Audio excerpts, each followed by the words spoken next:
Good evening, everyone. This is Stella, Education Curator of M+, the new Museum for Visual Culture at the West Kowloon Cultural District. It's a great pleasure this evening to have all of you here to hear the presentation of M+, the current status and the future development of the museum. Before handing over the time to our speaker, Dr. Lars Nittve, our Executive Director, I would like to take this opportunity to remind you all to temporarily turn off your mobile phone for a while, just in case. 歡迎大家今晚嚟到M+ 我哋呢個嘅論壇嘅，咁我哋咧咁啊好榮幸咧係邀請到李立偉博士，我哋M+ 視覺文化博物館嘅行政總監咧係同我哋講解有關 M+ 博物館嘅現狀啦，同埋未來嘅發展方向嘅。咁咧嚟緊咧就會有答問嘅環節嘅，咁今晚亦都係會有即時嘅傳譯嘅。咁如果有需要嘅朋友咧，其實可以出邊咧係攞翻個 headset 咧可以聽翻嘅。So it will be followed by a Q&A section in the second half of the public forum. So in case you need SR equipment, so you can get it outside. So let's get started with our speaker, Dr. Lars Nittve. Oh dear. Well, thank you very much, and thank you, Stella, and thank you all for coming this afternoon, or rather early evening. I know there are many attractions out there in Hong Kong. There are exhibition openings, there are theaters, there are concerts, there's good food, if nothing else, but you'll have to wait for that for a little while. I plan to talk quite extensively first. Maybe it will take up to an hour, we'll see. And then we have about 45 minutes for questions. So I hope that, if not all, so at least many of the questions and so you have about M+, this future museum of visual culture in West Kowloon, will be answered today. Of course, to the point that we do have the answers, because we're still a relatively small team. And of course, with each new expert, each new curator, individual coming on board, we sort of deepen the research, we move further into being more specific about what we're going to do, how we're going to collect, where we will draw the line for this and that, and how things are going to develop. It is a collective effort. But this is really a presentation about where we are right now and also where we think we're going as far as we know today. Oh, now I have to get this right. Yeah. So this is what I talked about, M+, the new museum for visual culture in Hong Kong. And M+ is an old name, actually, that has sort of stuck. It was the working title once upon a time for the Museum Advisory Group, which delivered a report in 2006 about what this future museum should be. And they proposed or used it as a working name, really, M+, Museum and More, or Museum Expanded, or something like that. And it really has stuck, and I think we're going to keep it. We like it, and it seems that it works both here and internationally. So, just as a reminder, M+ is this place over here. This is where the building is going to be built. But when I say that M+ is over there, or will be over there, it may not look exactly like that. This is, of course, from the Foster master plan and their proposal of what buildings might look like. But the location is exactly here. This is the location for it. But when I say that this is the museum, I'm not telling the truth, really. This is the building for the museum, but I think one of the mantras you'll hear me saying again and again over this evening is that the museum is not the same as the building. A museum is really a relationship between a content and its audiences, and the building is a tool for the museum. It's a really, really important tool, but it's just a tool still. There is often, I've heard that since I've been here in Hong Kong working on this for about a year and a half now, and I've heard again and again people saying that, oh, but West Kowloon and M+, it's only about hardware. You only talk about buildings and so forth. And I must say that to me, this has always been really odd, because the only thing that's there, and that has been there for quite a while, is actually ideas and content.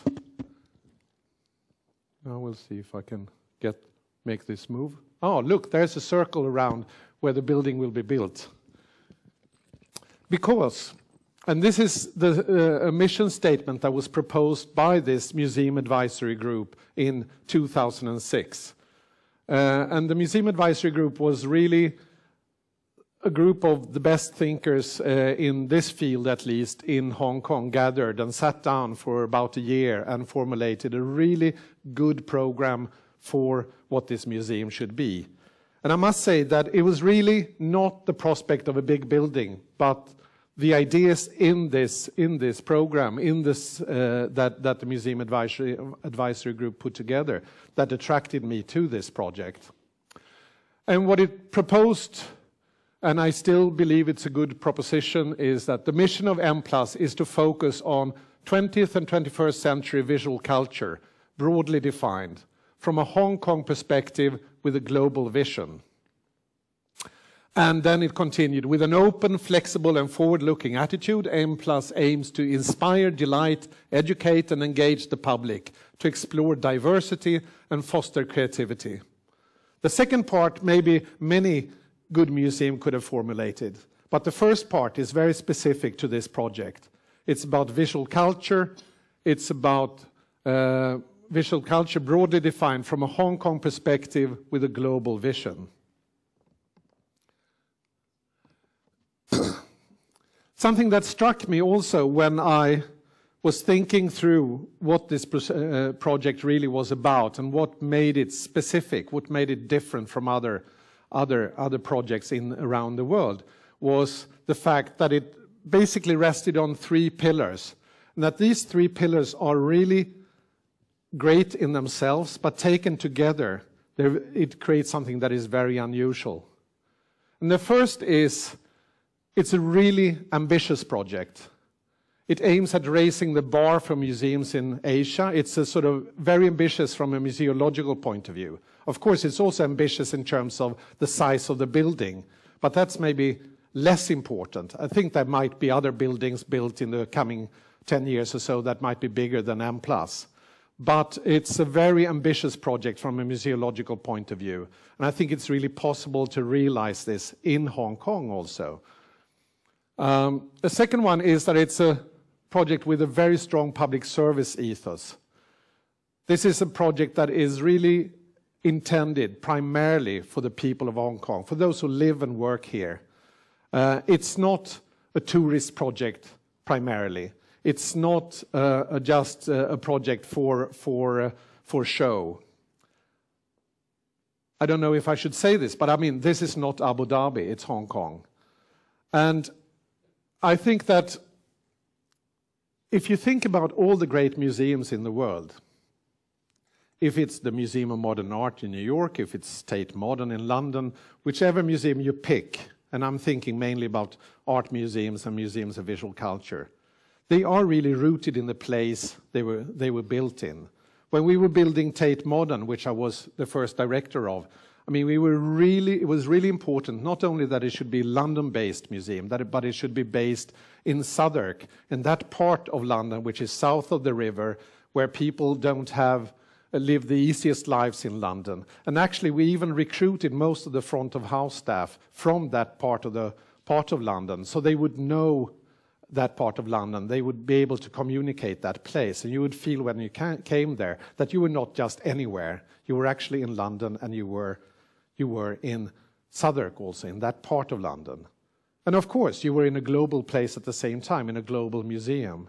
And I think this is, of course, this makes a museum a tourist attraction, almost paradoxically, because of course, when we travel, we don't travel to see the same as we know from everywhere else. We want something that is specific and that is about a place also, but with a global vision.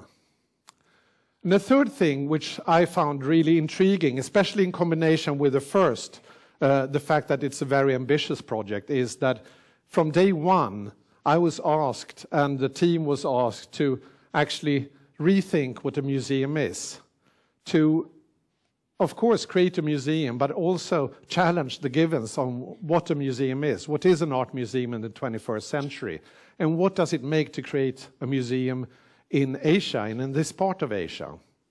It's not about just replicating some of the big, great models that we have around the world. It's about doing something that is specific to the place, while still functioning on a global level.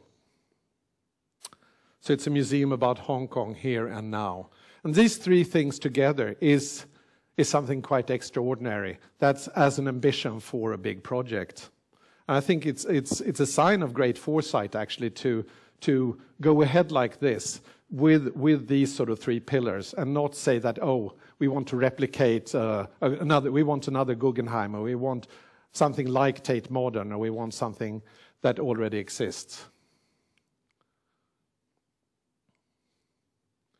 Of course, a museum, and this is almost givens, that a museum collects, it exhibits, and it educates. Of course, we will build a world-class collection, and I will talk quite a bit about the collection and the plans and the future and the thoughts around the collection. Of course, we will give Hong Kong important exhibitions. And of course, we will attempt to be a leader in the field of museum education. And someone thought, oh, he added attempt there. But one should be humble a little bit at least. You've heard me say already, and I'm sure you've read it many times, that M+ should be a museum of visual culture. We just don't define ourselves as an art museum, and we're not a design museum, and we're not a film museum, but we're a museum of visual culture. And the background for this, I think there are multiple reasons why we have chosen to use this definition.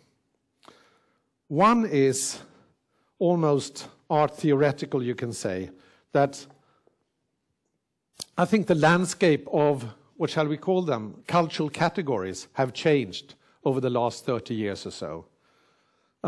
When I studied art history, which is probably more than 30 years ago, God, I don't want to count, but a long time ago, you know, I mean, it was pretty clear that art was painting, sculpture, and works on paper. And maybe there was a video somewhere in the basement, but in principle that was it. And maybe there was a photograph somewhere. Basically it was painting, sculpture, and works on paper. And it was a category parallel to literature, which was something that was basically a narrative and usually written and narrated and so forth. And you had music, which was about sound, a rhythm, and certain structures that you listened to. And you had theater, and you could define that. And you could define almost these different cultural categories in the same way. What's happened, and of course it didn't start 30 years ago, but what's happened in the meantime is that art has become a concept of a sort of a different order. You can now have sound art. Music can be sound art. Of course, it's almost impossible sometimes to see a difference between cinema and video art. It's more about the place where you see it, where you take it in, rather than the structure of the material. You can, of course, the distinction between dance and performance is very hard to make. It's all about context rather than where you have the experience than about what the difference is, and so on and so forth.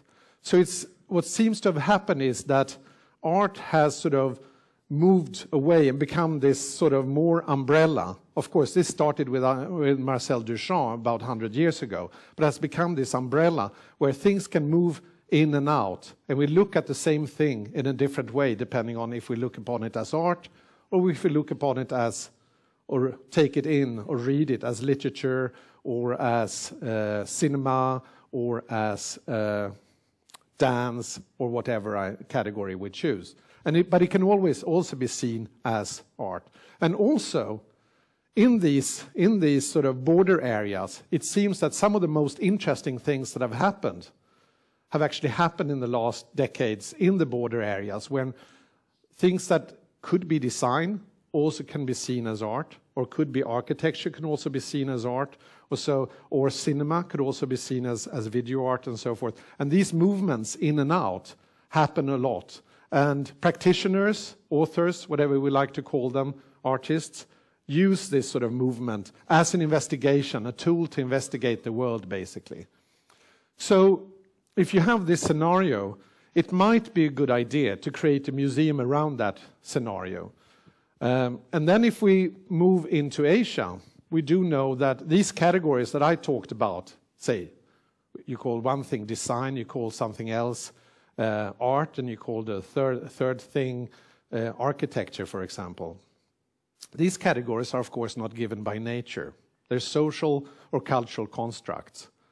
And these constructs don't have the same history here as they have in the West, where they were born. So we've always had a fluidity in Asia, not only in this part of Asia, but in all over Asia, to different degrees, between these categories, where actually they're not as important. And I think this is something that also practitioners in Asia have taken on board to a large extent. And if you then move to Hong Kong, I think that you all can name some of the most important, most influential Hong Kong artists who have absolute parallel careers at something else, working in advertising, working in design, working in music, or you're working in related categories, and being able to actually maintain these two positions, being in advertising and being a respected artist at the same time. That's an almost impossible task in the West, say in Europe or in America, if your name is not Andy Warhol. So this is a very special situation we have here, and I think that fluidity is important to sort of take on board and have as a starting point for a museum in Hong Kong. This doesn't mean that, because someone will say that, okay, but actually the Museum of Modern Art, which was founded in 1929, actually has cinema, and they have design, and they have architecture, and they have photography, but they also have very thick and very high walls between their different departments, and they very seldom collaborate. It's slowly beginning to happen, but in the first 80 years or so of their existence, they haven't really collaborated. And I think that there is a reason for, on one hand, really integrate as much as ever possible, but there is also a reason to, of course, respect the specificities of an individual medium. So let's say that at the core, we have what we might call visual art. And that might be the big circle here. And we should be reminded here that what we call visual art or contemporary art is actually we're talking about two stories, in a sense, two parallel stories, where we also have ink art, which is, of course, a long tradition, which is still alive and kicking and contemporary now, as a part of, but also as a separate story to a certain extent, of what we call contemporary art. We have moving image, which can, and of course that's why the circle goes outside as well, it could be digital, various types of digital media, it can be cinema, but it could also be video art, and it could be seen as part of inside the art circle or as outside. So it's about respecting and being able to tell the story of, say, Hong Kong cinema, but at the same time seeing how that was closely interlinked and has influenced contemporary art, for example.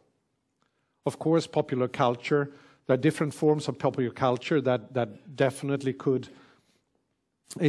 has influenced contemporary art, has influenced other parts, and there are lots of different types of overlapping that I haven't managed to show in this PowerPoint without making it too messy.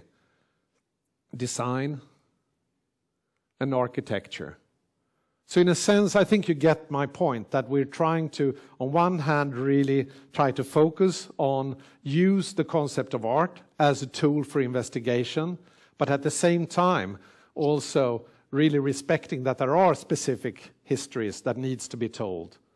I previously worked in a museum that had a big photography collection. It was a museum of modern art, so it had an art collection from starting in basically the year 1900, but the photography collection started in the 1840s, 50s, at the birth of photography. And of course, you could easily show both photography and painting and sculpture together, and it made sense and it was relevant. But one also had to respect the fact that some of the development, some of the shifts and changes in the development of photography had to do with sort of internal stories, things that had to do with techniques, influences between photographers, new techniques, new cameras, new films, and so forth. So you have to do both. So if this is like the area that we plan to be maneuvering in, the other might be about, okay, so how about geography? How Hong Kong will it be? This is a question I've had many times. How Hong Kong will M+ be, and will the collection be? And how Asian will it be? How Chinese will it be, and so on? Well, I think that, to put it simply, I think that what we'll try to do is not very different from anyone who runs a museum in, let's say, London or anywhere else in the world does.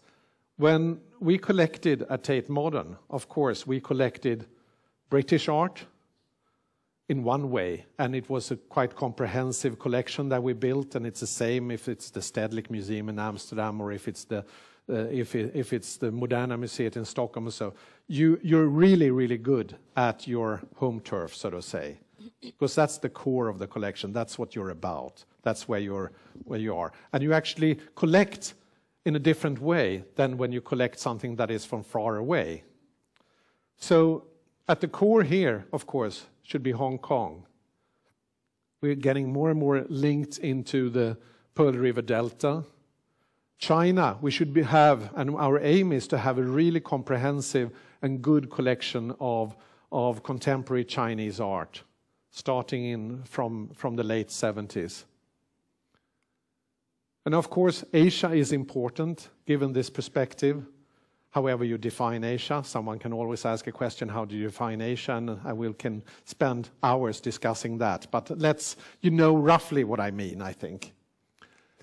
And of course, you have the West and the rest, or beyond Asia.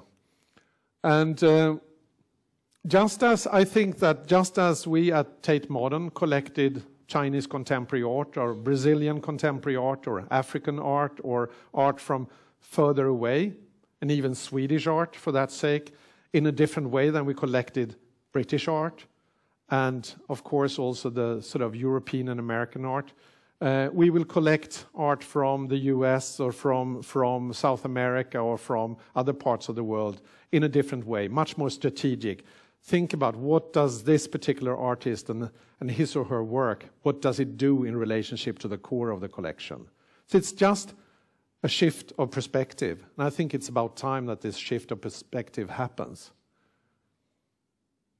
A question I often get also is about timelines. So where about will the collection start? And actually this is where we still are sort of thinking. This is the more complicated part, because actually it may not, it's difficult to say that, oh, we start at the year so and so, because different types of materials, say the story of design may not be totally parallel, after all, to the story of Chinese contemporary art. And the story of Hong Kong art is not maybe parallel to, for obvious reasons, parallel to the story of Chinese contemporary art and so forth. And there we try to refine our sort of starting points in the discussion with incoming new curators coming in with more and more expertise in different areas, and we have to refine that. But roughly, I think we can say that, well, the perspective will be what you would normally call sort of contemporary, which some think starts in the 60s and some think starts in the 70s.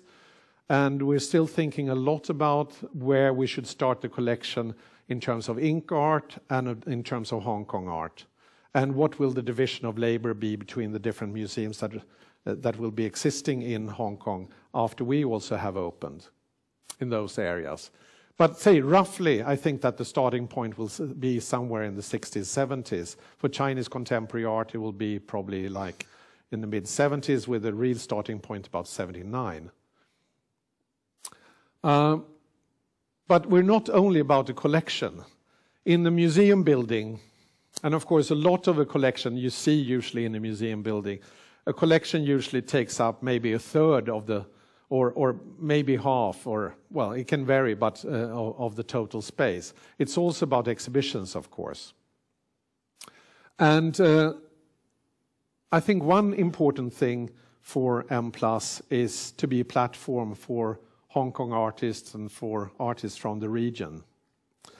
And I was even more convinced by this by a question I got from one of our legislators some months ago now, where she asked me, so Lars, do you think there are any artists of stature in Hong Kong? And I thought, this is a really interesting question. And I said, you don't ask me if there are any good artists in Hong Kong, you ask me if there are any artists of stature. And I imagine stature basically means being respected by the outside, having a standing in the eyes of others outside Hong Kong also. And I said that I think that, and I truly believe that I think Hong Kong has as many good artists as any, say, country in Europe that has about the same number of inhabitants. Say it might be Finland or Belgium, or how many inhabitants do Belgium have? 10 million. Okay, so we're somewhere between Finland and Belgium then in size. And I think we have about, so I think that, I mean, there's no lack of good artists in Hong Kong. But if you think artist of stature, actually it's a totally different situation. Finland definitely has more artists of stature than Hong Kong. And then we can start asking ourselves the question, why is that? I think there are many reasons for that, I'm sure. But one is clearly that there is a lack here of a platform for artists where the spotlight in the eyes of the rest of the world is so strong on what they're doing, so people actually look and see, wow, they're doing this. Who's that artist? We better find out. If someone totally unknown, of course, gets an exhibition at, say, Tate Modern, of course, the world looks, and they have a platform, and they get discovered. And we lack that platform here, to a large extent. And I think that we can be that platform for artists from Hong Kong, from the region. I think that's something that is really important, and we owe that to our artists.